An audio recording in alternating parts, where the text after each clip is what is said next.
Hello, my COM 104 class. I'm going to review the lecture notes that I posted in this week's folder 2. I call it the basics. The first thing you should think about when we are starting a public speaking class is that where does public speaking fall into the realm of other communication practices? The first level of oral communication is self-talk, and it is called intrapersonal communication.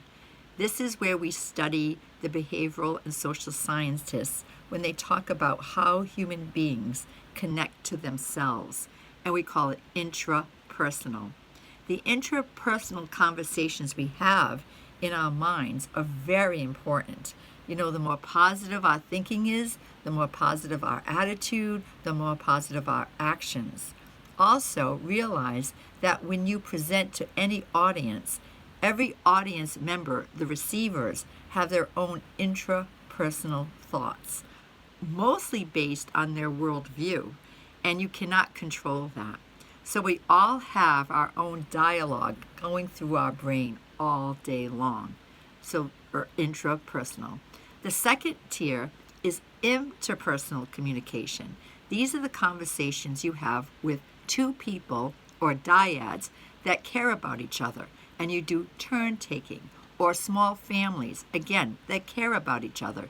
These intimate conversations are very important to realize that they are foundational for you to develop your oral communication skills, and we do these all the time, right? But you might not be the type that likes to share or speak with others, and you have let that skill set lag a bit. The more you get involved in interpersonal conversations, the better equipped you will be for when you do a public speech. The next tier is public speaking, and the audience is defined, but it's impersonal. It's not a personal connection, it's impersonal, but it still should be civilized and kind. Absolutely. The next tier is mass communication. Very undefined. You have no idea who's listening, and very impersonal. When social media first came out, people thought of it as interpersonal, like conversations just with small groups. But now we know that your social media sites are very much mass comm.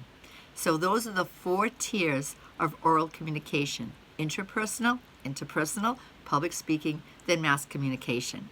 The next part of my lecture notes are talking about the communication process. When you read Chapter 1 in our online text and watch the PowerPoint for Chapter 1 in the PowerPoints, they will review this process. I'm going to look at my notes right now to make sure I go over every vocabulary word that I have listed. The first one I have is source. Right now, I am the source, and this is oral communication, right? Not quite in real time because I am taping this, but it's live. It's live. When you are the source for written communication, you're the author. So this communication applies to written or oral, but I'll be speaking about oral communication right now. So I am the source, and I am thinking through my message, and that process is called encoding. And I decide what I say, what I don't say, what my pacing is like, what my visual is like. It's all part of sending out a message. And the message is your thoughts. And you're sending it to the receiver. And the receiver is decoding. The source is encoding, and the receiver is decoding. When your message is decoded, it's not just decoded by the words themselves, but also the vocal and the visual. So those are 3 important parts to remember. So you are decoding with your eyes, your ears, and your emotions with your hearts. When you're sending out your message, you're doing the same thing because you're sending out verbally, visually, and vocally. So always remember the complexity so that when you are delivering your message, realize that you can only do your part as the source the best you can, but it's going to be up to the receiver of that message to really determine what has actually been communicated, what has been received, and we call that shared meaning. Where the source's encoding of a message and the receiver's decoding of the message overlap, that is the connection, That is the communication. That is the shared meaning. And it will be different for each person. So you might have an audience of 25 of students, listeners, and they're all going to get a different part of communication. And then the next term is channel, meaning, the next term is feedback. And that is closing the loop, right? The source sends out the message, encodes it, the receiver receives it, and then feedback is sent out. And that is the message sent out from the receiver. And that can also be verbal, visual, and vocal. Sometimes audiences will laugh, they'll smile, they'll shout out questions to you, and you're getting feedback by their response. Are they listening? And that is also very subjective, how you analyze that. Like, do you think they liked it? Were they sleeping? That's all feedback. The next term is channel, and that means how is the source delivering their message? I see it as what language are they using? Are they using English language? Are they from New England with a New England accent? Are they Portuguese, Spanish? Are they using American Sign Language? Like all of that counts because it all determines how the channel is being used, how the receiver is going to receive the message. And then the next term is noise. Noise means any interference that interferes or blocks the source's sending of the message or the receiver receiving. Could be an attitude shift of noise, like you don't even like the person, so you're not going to listen. It could be the lack of understanding by the source. They don't understand the right vocabulary to use to reach the receiver. It could be a physical noise that goes by that's just distracting and takes you off the focus of sending your message. So noise is any interference. And when you read in chapter 1, they talk about that. So please read chapter 1 and watch that video. And then the next term is shared meaning, which I talked about. That's the overlap. That's where the understanding is. That's the connection. And the last thing is speech context. Right now, we are doing presentations in a classroom for practice, right? This is like public speaking boot camp. But sometimes the context can make a big difference. Was it done at a school rally? Was the presentation done for corporate America? Was it in a classroom? Was it on television? So the context can definitely enhance the message or have be a deterrent to understanding the message. What is the context? So that is the communication process that applies to oral communication, what we're studying today. But you can see how it could also apply to written communication. Instead of the source being the speaker, the source would be the writer. Instead of the receiver being the listener, the receiver would be the reader. But it applies where the understanding falls. The next part of my lecture notes for the basics is 4 methods of speech delivery. The first method is manuscript, where you write out your speech word for word like you would an essay and deliver it from those notes. The difficulty in that is reading it. If you start reading your presentation instead of saying it more naturally, you're going to lose some of the pitch and variance, and it's going to make it more difficult for the listener to pay attention. If you become monotone, for example.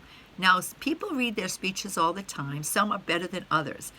Politicians will have teleprompters. They're reading their speech, but they're very good at keeping up the energy and the enthusiasm, and so that you don't mind listening. It is really difficult to listen to a monotone speech, but some of you might do that for your presentations, and if that's where you're at, I'm fine with it. You do whatever works for you. This is practice. The next method is memorization, where you write out your presentation like an essay and you memorize the whole thing like an actor or an actress would.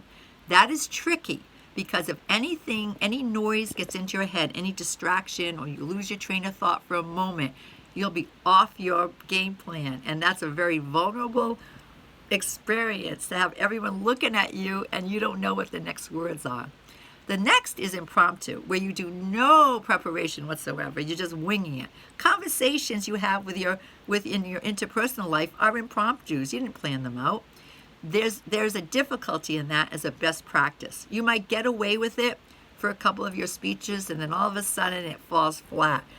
The best method I recommend, the one that's been used now since the 1960s, is speaking extemporaneously, which means speaking from a prepared notes or an outline. It's really a combination of all the methods. Some of it is manuscript written. Some of it might be from memory because you've rehearsed it so many times. Some of it may be impromptu, but you have a guide. You have a best friend with you. I would never do a presentation without notes, ever. As much as I've been doing this for over 4 decades, I don't take it for granted. I want to make sure I prepared in advance so that I know what I want to say, and even if I don't have it done perfectly, I still have a game plan, so I'm not wasting anyone's time. And I would never do it in a public setting with people all staring at me, because anything can go wrong. Distractions can happen. All of a sudden you start choking or something from speaking so much, and you have to stop for a second, get a drink of water, and then if your brain doesn't go back to where you left off, you're sunk. So notes are your best friend. So I really, really recommend always having notes with you. Always having notes with you. I have notes right now. I have my list right in front of me. That's why you see me glancing. I'm looking at my notes. I am focused on using eye contact for 90% of my presentation, but then I'll look at notes. And there's an 80-20 rule that says the best speakers, they work up to this. 80% of the time they're looking at their audience, they're engaging their audience, but throughout their speech, 20% of the times they use their notes to make sure they're on their benchmarks, right? They finish their introduction, they go into their body, and then their conclusion, and then they finish on a high note. And the next part there, I have what I call 3-part communication, and you will recognize this from your essays. Every speech you have, even if you are doing a storytelling or doing something a little bit more creative like the spoken word, there'll always be some sort of introduction, there'll be the content or the meat and the body, and there'll be a conclusion. That is a well-defined presentation. If one of those pieces is missing, the audience will get confused. If you just start speaking without introducing the topic or yourself, the audience will say, wait, what am I listening to? And then you finish the body, you need some sort of conclusion, even if it's only one sentence, but something to let the audience know that you have completed your thought, you have delivered your message, and you are completely finished, and time for applause. So that's important. And then the next part there, I have the 3 layers of oral communication: verbal, vocal, visual, and I have percentages near them.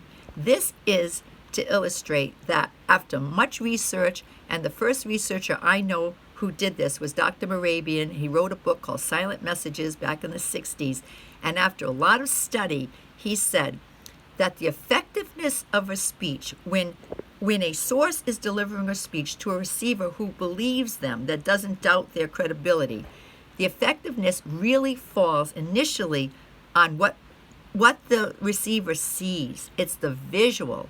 Then it's the sound of the voice, the rate of delivery, the pacing, the vocal, and then the words themselves. So as important the words are for you to be confident with your delivery, the audience is most affected by what they see, by what they hear as far as sound is concerned, and then the content.